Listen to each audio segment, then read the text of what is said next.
see the cameras. They are already putting the cameras on the roads to put all this stuff in. They don't want you on the roads. They don't want me on the roads. And they absolutely don't want us driving around in cheap cars that we've paid for already, that are not on finance and that we can afford to run. Afternoon. Change of scenery today. I'm in the wife's car. Right. The other day, I did a video about an article that I'd seen on the Express newspaper website written by a journalist called Luke, saying that angry motorists were desperate for a pay-per-mile system. I called the journalist out. I called bull on the article. I said that I don't believe your sources. Can you please email me? And he did. So this is my response, 6 pages of it, to Luke's email. It's quite interesting, this, actually. So stick with me for the first bit, because then we get into some really meaty stuff. Basically, Luke says, and I'd called him out saying that the comments quoted in the article didn't sound like they were from real people. You just wouldn't. People just don't talk like that. So they're not real people. He said the comments quoted in the article were taken from comments on another article. So the title of the other article was New Car Tax Changes Set to Hit Older Vehicles Blasted as an Attack on the Poor. That was from a few weeks ago, earlier in January. So allegedly these people were real. I mean, they were Express readers, so as real as that can be. But Luke then went on to say that road pricing has been the topic of a Transport Committee consultation. And he gave me, if I can just flick to my last page here, how many links did he give me? 1, 2, 3, 4, 5, 6. There's 7 different sources that the information came from. But as I said, stick with me because we're going to go into some of these in some detail. So allegedly the road pricing has been the topic of a Transport Committee consultation, and that inquiry was launched in December 2020. So 3-4 years ago. And then he also states in his email that this, i.e. road pricing, was looked into by the London Assembly with the report and consultation that they commissioned in February 2023, with a strangely tight deadline for answers of March 2023. Now, I did a video on that London Assembly consultation, and I'll put the link here. It was a very well received video, and I got a lot of people to reply to this consultation. So, Luke goes on saying the article is therefore merely shining a light on the voice of our readers while making others aware of potential major road changes around the corner. So he's saying that the article was mostly looking at what Express readers had said previously, whilst drawing a little bit on the 6 sources that I'm going to talk you through. One of which is a survey from bettertransport.org from the Campaign for Better Transport, which has a September 22 report titled Pay As You Drive, the Public's View on Taxation Reform. Right. So basically there's an organisation called Better Transport, the Campaign for Better Transport, and they did a report in September 2022, which was titled Pay As You Drive, the British Public's View on Taxation Reform. Now, straight up, I can tell you that it is not the British public's view on taxation reform, because I didn't know about it and you didn't know about it. Because if I'd known about it, I would have made a video and then you would have known about it as well. So it's clearly not the British public's view. So what is this report? Well, this report from the Campaign for Better Transport, the report that, as I said, is titled Pay As You Drive, the British public's view. It's based on 4 focus groups and a detailed 60-question survey of over 3,000 adults from across the UK. I'm talking about 3,000 people here. So, considering the UK population in 2020 was 67 million, 3,000 is a pretty pathetic number, especially if you're claiming that your report is the British public's view on taxation reform. Well, it's not, is it? This report, the report that claims to represent the entirety of the British public, this report that none of us has heard of, proposes 3 options for reforming vehicle tax. Option 1 is a flat pay per mile charge for EVs only, brackets, keeping fuel duty and vehicle excise duty as they are for non-electric vehicles. So option 1 is pay per mile for EVs and leave it as it is for everyone else. Option 2 is replace fuel duty and vehicle excise duty for all vehicles with a set per mile charge with a charge level based on vehicle type and emissions. And option 3 is replacing fuel duty and vehicle excise duty for all vehicles with a smart per mile charge that varies depending on the vehicle type and emissions, location, type of road, time of day. So, how does this report conclude its findings? The 2020 report that claims to represent the entirety of the British public, the report that none of us has heard of, presents us with those 3 options. As I said, paper mile for EVs and leave everything else the same. Option 2, replace everything with paper mile for everyone based on fuel type and emissions. Option 3, a smart system that varies depending on vehicle type and emissions, location, type of road and time of day. So, after presenting us with 3 options, the report then goes on to say that what we should do is first option 1, then option 2, and then option 3. So it proposes 3 options and then says we should do one first, then the next, then the next. So let's sneak flat rate paper mile charging in for EV drivers because the petrol and diesel drivers will cheer that on. We're all guilty of that. Then we'll move everyone onto the flat rate charging system because the infrastructure by that point will be ready for it. And finally, once everyone is stuck with paper mile, we'll make it a smart system. So let's take a look at what this means. This new smart system that the Campaign for Better Transport have proposed, what does it mean in their own words? Option 3, which is where we know they want to head, is a smart scheme which varies the charge according to when and where the actual journey takes place. And it's the best way of making the system fair to people who have no options but to drive. If a journey takes place in more rural areas with fewer public transport options, or on days of the week, at times of the day or night when such options are unavailable, the rates could be much lower. So, a fully variable, smart road pricing system should be the option to work towards in the longer term. Its main downside is that it requires vehicle tracking technology, i.e. a plug-in device, the vehicle's inbuilt telematics or roadside cameras, to account for location and time of day, a key stumbling block in the past, while a static set charge only requires an odometer reading at a vehicle's MOT. Our research found that people dislike the idea of being watched by cameras specifically. Loss of privacy was not among people's top 3 reasons for considering pay-as-you-drive a bad idea, and both the MOT system and the in-vehicle tracking system are equally popular ways to implement the system. Right, hold on a second. We're talking there about how popular different versions of pay-as-you-drive are with the British public, bearing in mind that we're only talking about 3,000 members of the British public, and when we drill further down into that, we're actually talking about even less than that. So, let's just for the moment take a step backwards. Who the F are these people? The Campaign for Better Transport. These people who are telling us that what we need is a 3-tiered process to get to smart road user charging.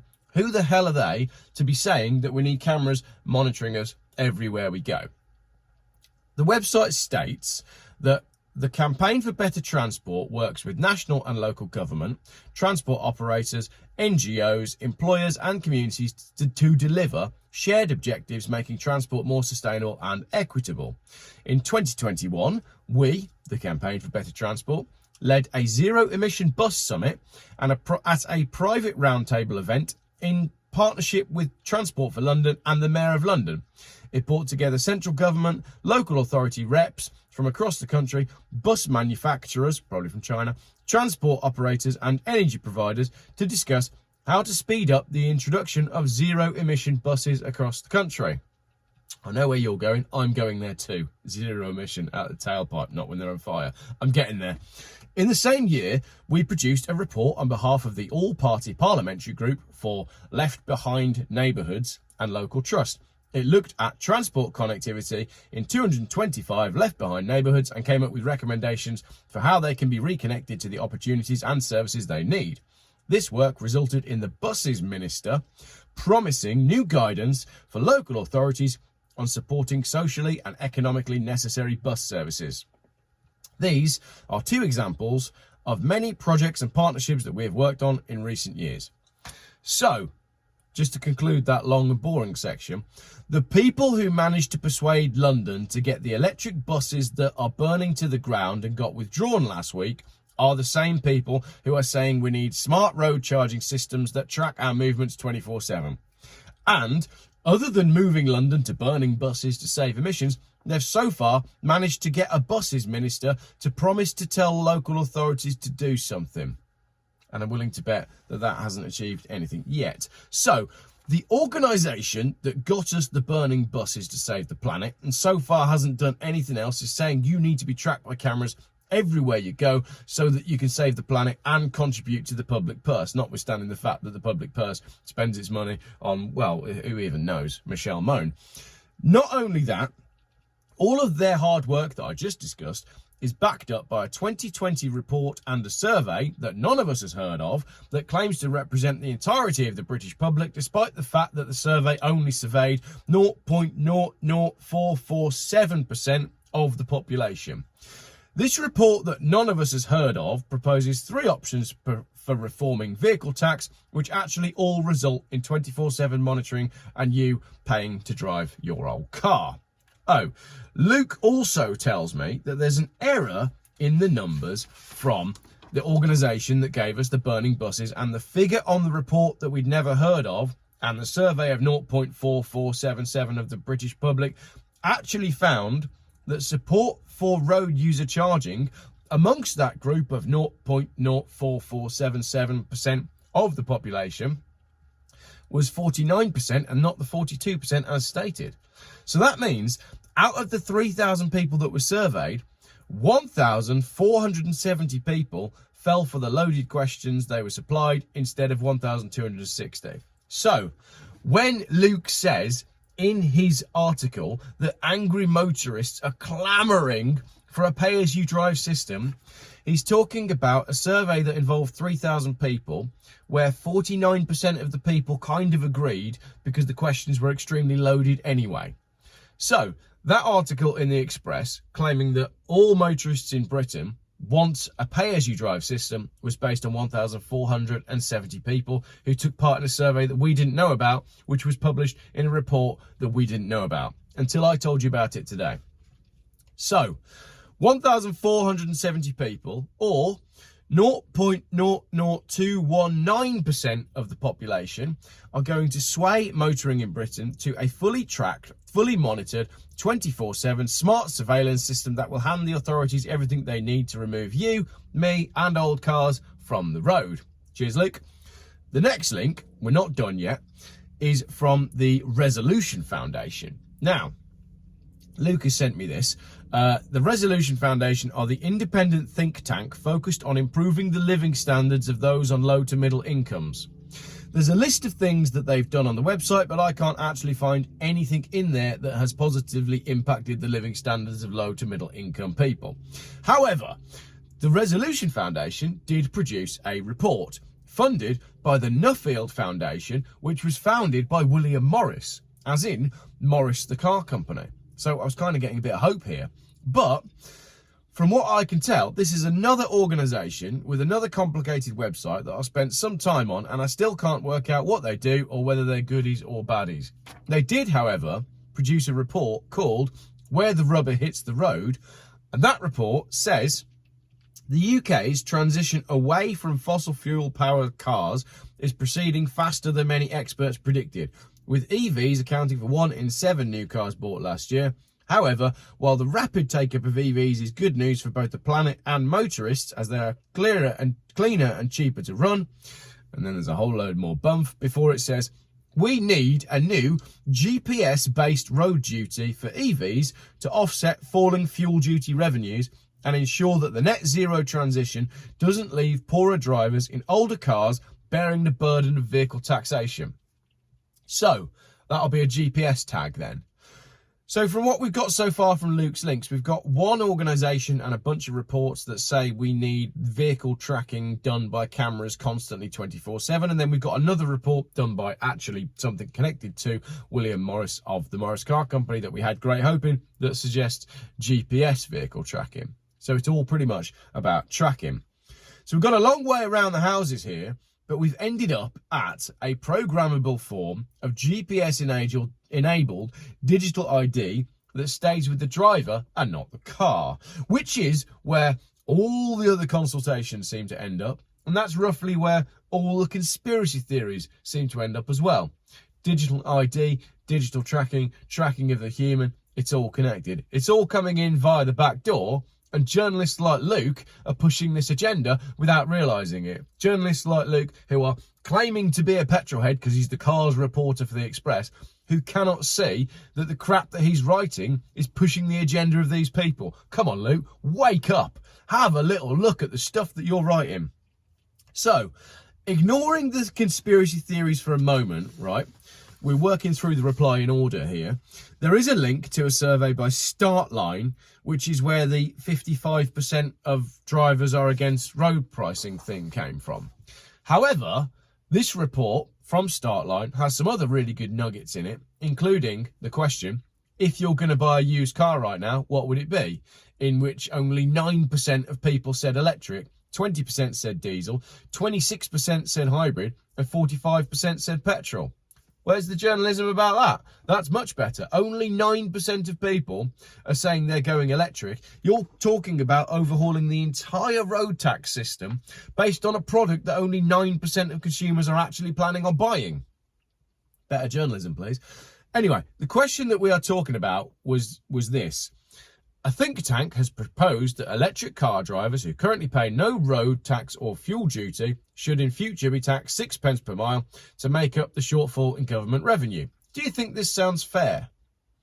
So it's not saying, right, that 55% of drivers are against road pricing, because that would imply that 45% of drivers are for road pricing. It's saying, do you think it's fair that EV drivers don't pay anything? Now, that obviously is going to play right into the hand of your Karens and your Keiths that go, oh, well, the people that don't let you merge in turn. I've talked about this before. Everybody needs to be behind me or level with me, and I don't want anyone in front of me. I don't want anyone getting a free ride. That question is worded to play to those people. So the results of 55% of people were 55% of people that said it didn't sound fair, because it was worded to make it sound like it didn't sound fair. So that doesn't mean that 55% of people want to introduce vehicle tracked, camera based digital ID road pricing system that keeps us all off the roads. There's also an absolute banger of a question which says, are you concerned about future margin erosion in your dealership? What's worrying you? So this is even an internal question for car dealers, in which 66% of respondents said, yes, I'm worried about the margin erosion in my dealership. And most of those people said their concerns were high prices of vehicles and the cost of electrification. So, do 55% of people want road user charging? No. Are the British public clamouring for road user charging? No. It was a tiny study that involved not very many people, where most of the people didn't agree to it. There's your journalism, Luke. Thanks for all the links that you sent me. If only you'd read them all properly. So, what can we conclude from this? Well, firstly, I got a reply from this journalist justifying his position. Thanks for emailing me back, Luke. Fair play for sending me the email. But please, be a better car guy. Work on the side of people that like cars, not your paymasters and the companies that control your organisation. Do a bit more digging into who these people are that are sending you the links to these surveys, and read the surveys in more detail. It will change the way you write your journalism. You'll probably find you'll go and get a better job, because you'll go and work for a more ethical company that's more interested in sharing stuff that's actually true, as opposed to just pushing some weird World Economic Forum government agenda. Be a better car guy, do better journalism. Secondly, with access to all of the information that I've discussed in this video, there's a whole heap of alternative articles that any journalist could have written that didn't start with, angry motorists have called for the introduction of a new mileage tax. That was Luke's line. So I called him out. He wrote that bit. He came up with that bit. It's not true. Absolutely not true. Just crap clickbait. Thirdly, we need to better understand who on earth all these strange think tanks and foundations are who are influencing political decisions and sending their press releases to the media. And fourthly, we need journalists to better question some of this stuff, because saying that angry motorists have called for the introduction of a new mileage tax because of 3 stupid comments and the manipulated replies from 1,200 people in a survey that claims to represent the entire nation is at best bad journalism and at worst flat misinformation. Fifthly, we need to pretty much disregard anything that a think tank comes up with, because I've not yet seen any evidence of a think tank coming up with anything that's positive that actually impacts real people. And on that think tank bombshell, I think I will buy a tank with no number plates.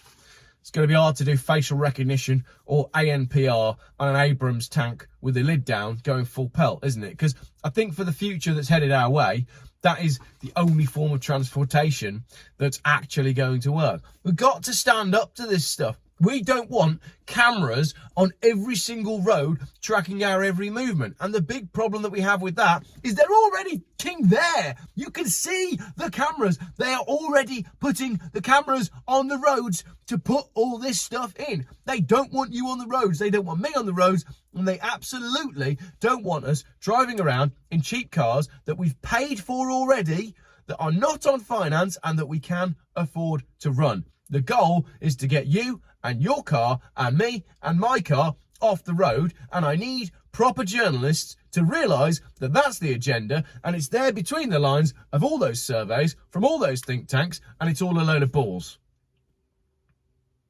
Yeah, I got really wound up about that, because when you start digging into some of those links that were sent, and they're all in the description, you can see it. It's all there.